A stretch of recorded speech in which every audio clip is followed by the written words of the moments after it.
I think we got a 3-and-out. I think we had the ability to get, or no, Darian made the interception is what happened. And the game really swung from there. And again, a game captain today is Darian Porter, right? I mean, the ultimate team player here for the last 6 years is the guy that makes the play that swings the tide. And most selfless, most incredible human on our football team, and that guy makes the play to swing the tide. Again, we all learn life lessons if we're humble enough to learn from them. You've talked a lot about camaraderie and the faith you have in him. Like, walk us through your day with him today after he misses the first and then obviously finishes strong? Well, I didn't even, I didn't flinch much when we missed it just because it was like, man, the kid didn't get a chance to kick a field goal last week, right?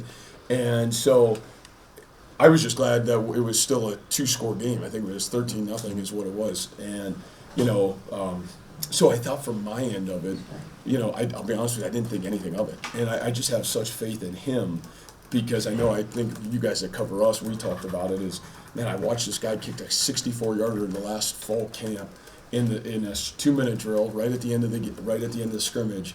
And I think to me, it's like any other position when you have the ability to do those things, it's powerful. And when you miss, do you have the ability in the kicking world to self-correct? It's like I told you, I hate to tell you guys, I don't know I can't coach kicking, right? Like I don't know, if somebody can, I'd love to see them, but like I can't. But I can at least understand mentality, and I can understand the ability. It's you have to have an elite craft. And that's what Kyle's shown. He showed it midway through the season last year. He put the heat on last year, and then you just watched him grow. So credit to him. I know he's from this state. What a big moment for him and his family. His family went through some tough times this off season, and for that kid to step up in a critical moment, and for his dad and his mom, that's what our sport's about. So I'm really proud of him. Did he earn his scholarship today? Well, I'm not even going to use that response, but yes, at some point he will be on scholarship as fast as we can go. Yes. Matt, how hard is it to find that poise in a game versus before a game, or especially a series that maybe you hasn't brought out the best? I think that's why our sport's crazy, and you cover it as good as anybody. College football's nuts because you're asking 18 to 22-year-olds and we've created chaos in college football on top of everything else, but you're asking them to be mature in critical moments and have the maturity and the poise to work through hard things. That is what football, and again, it's not like any other sport. There's only 12 games. I always say basketball, you can play great on Tuesday or bad on Tuesday, you get to play again on Saturday and nobody cares. Football, you get 12 guaranteed opportunities, you better be your best every Saturday, right? Man, you play baseball, you play all these sports, like, man, our sport, 12 games, that's all you get to be your best. And so it does take the teams that have elite success in our sport, it still takes mental toughness. I don't care if it's Georgia or if it's Ohio State or if it's Iowa State. Like, if you want to reach your full potential, you want to be the best, you better have great mental toughness because you're going to come into games like this that's not always going to go perfect, but can you get yourself back on track? Again, the law of progression. Man, can I get myself right back on progress? And, I thought our kids really grew up to. That's the best I've seen Iowa State in my time here have the ability to respond in a football game in an environment like this. I've never seen it. So hats off to our leadership for sure. Matt, when Porter had that pick early in the third quarter, your sideline seemed to go just absolutely crazy. Was it something that they were looking for, expecting? No, I think we thought it was going to be a shot play down the field. So to be honest with you, and I think we were all yelling shot play down the field. But, it wasn't that. It was a throwback, and, for Darian to make the play again, I know I was saying it if you heard me say it or not. I mean, Darian and what he has meant to our program, he does all the hard things really, really well. It's what makes him really special. I think Darian's going to have a really bright future playing football for a long time because he's got great athleticism. But for him to make that play in that moment, I think it was monumental, and it was totally a credit to him. Noel really stepped up in critical moments. Can you take us through the play there that set up the field goal? Yeah, it's one of our kind of, if you would deem end-of-game plays, and honestly, it was a play we didn't practice all week, but it's a play that's in our back pocket of the ability versus that coverage, that if we're going to get it, it's ability for us to push the ball down the field. And, Jalen, what him and Jaden have meant to our team. I mean, Higgins catch two in the end zone. I mean, that I don't know if it's like a great ball, but he goes and makes the play. Like, you got to win the moments, right? I mean, not only do you have to have poise, but you got to win the moment. And man, for Jalen to make that play, you're right, it's huge. And I thought Coach Mouse had great poise. I mean, got to give him credit. Coach Haycock had great poise today.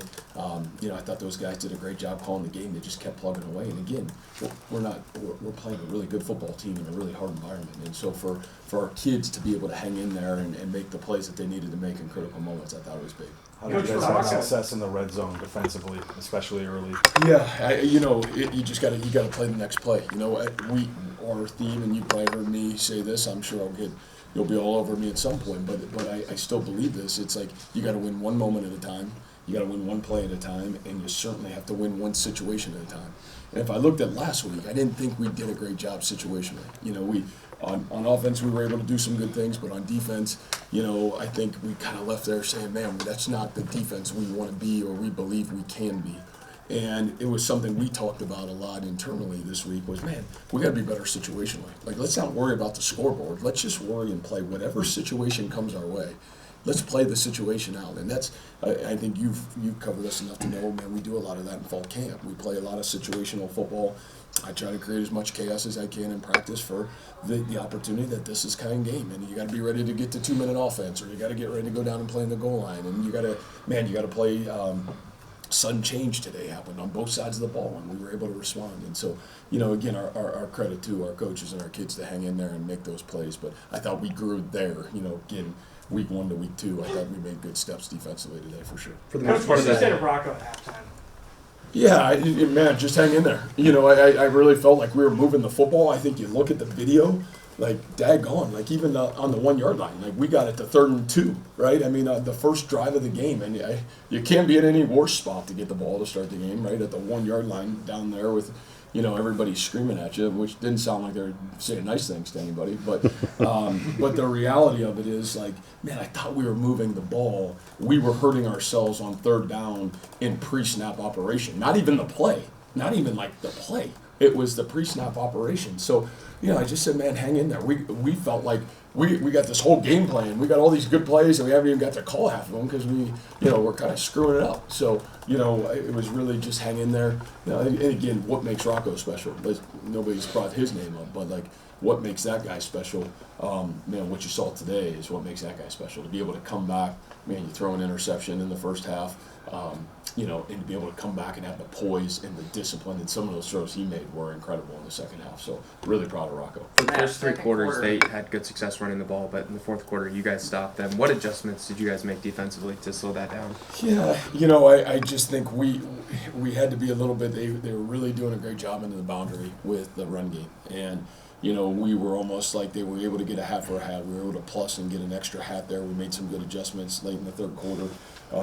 But credit to them, they had a really good scheme. They were able to crease us, and that's a really good tailback, But I thought our ability to adjust, Coach Haycock, our defensive staff, they did a great job adjusting. Matt, What about- 2nd quarter? We got the ball 1st and goal to 1, 1st and goal to 3.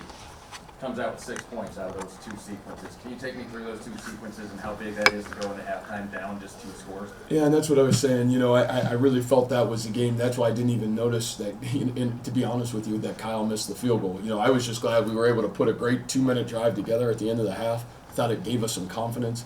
But when we were able to make those big stands down there, I really felt like, man, the momentum was going to kick back to us because I knew we were going to get the ball in the second half to start the second half. So, again, great credit to our defense, and man, we got the ball in the second half. We started off with a penalty, right? I think on the kickoff, which was crap, and crap on our end, not anybody else's end. And then the ability for then we got to punt it again, and then for Darian to make that play really swung the tide. But yes, you're 100% right. If we don't make those red zone stops, we don't win the football game. And we'll take one of the young linebackers, obviously, kind of learning on the job with Bryson Caleb and Will. What did you make of their plays that kind of found their groove in this game?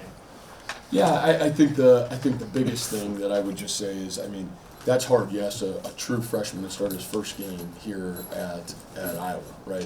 That's not easy. And Cale is a very mature football player, but how he played, it certainly looked positive. We'll get a great understanding of that after we watch the video.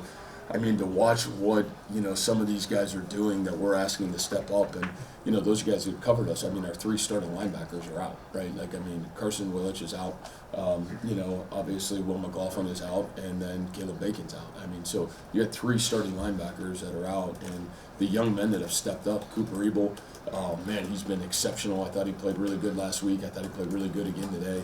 And then obviously what it's looked like the rest of the way, it's been really impressive. But that's football. Like, nobody cares that we got those people out. Like, the reality is the next guy's got to step up and play, and that's football, and that's what makes it special. I know you believe in your team, but how many times today were you a play for maybe being out of the game? Just because of how they play, how good they are defensively? Yeah, I think that's why I was so ticked, right? Like, I was so ticked that I felt like I was letting this team down because I felt like, man, we were teetering on the edge of, right on the edge of it. And again, it's our kids stepping up and making the plays that got us out of the rut. And that is still the fun thing about football is you get to play it and the players make the plays. The coaches don't. We just try to not screw it up. But man, the players got to make the plays. And so I felt like we were teetering on the edge the whole time, to be quite honest with you. Yeah.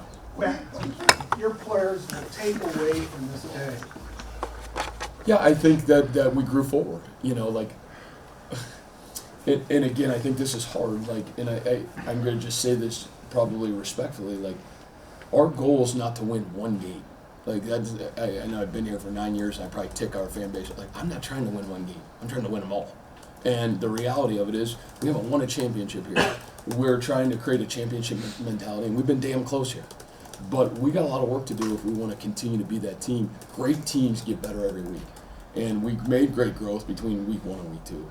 But man, we got a lot more growth to go. And so I'm proud of our kids. I hope they take it as, man, a great learning environment. What do we do well? It's only the second game of the season. What didn't we do well? And then how do we get our butts back to Ames and come back tomorrow to work and get ourselves better? Like, that's what great teams do. They don't flinch at a result. They understand the process, and hopefully this team's got the ability to do that. Yeah, I wanted to ask you, on Tuesday, I asked you kind of what you wanted to get out of this other than the outcome. And you said show resilience in the face of adversity and then show growth in the scheme. And do you feel like you made progress in those areas, especially number 1? Yeah, I mean, and it's toughness, right? Like, this sport is a tough sport, and it's mental, physical toughness. And I still question that even to our team through fall camp. Are we tough enough? Like, are we physically and mentally tough enough to be the team we want to be? I would still say we got to show that today answered some questions, but it sure in the heck didn't answer them all. Like, we still got to be better against the run. Man, we got to be damn better on pre-snap, and not have so many penalties and all these things. But man, you got to be tough enough to stay in it, and you got to be tough enough to just whatever happened on the last play, forget about it, flush it, play the next play. And that is what this group proved, that they can do that. And again, we're going to be in more of these environments. We're going to be in more big games, and the next one's going to come because the next one will be the biggest.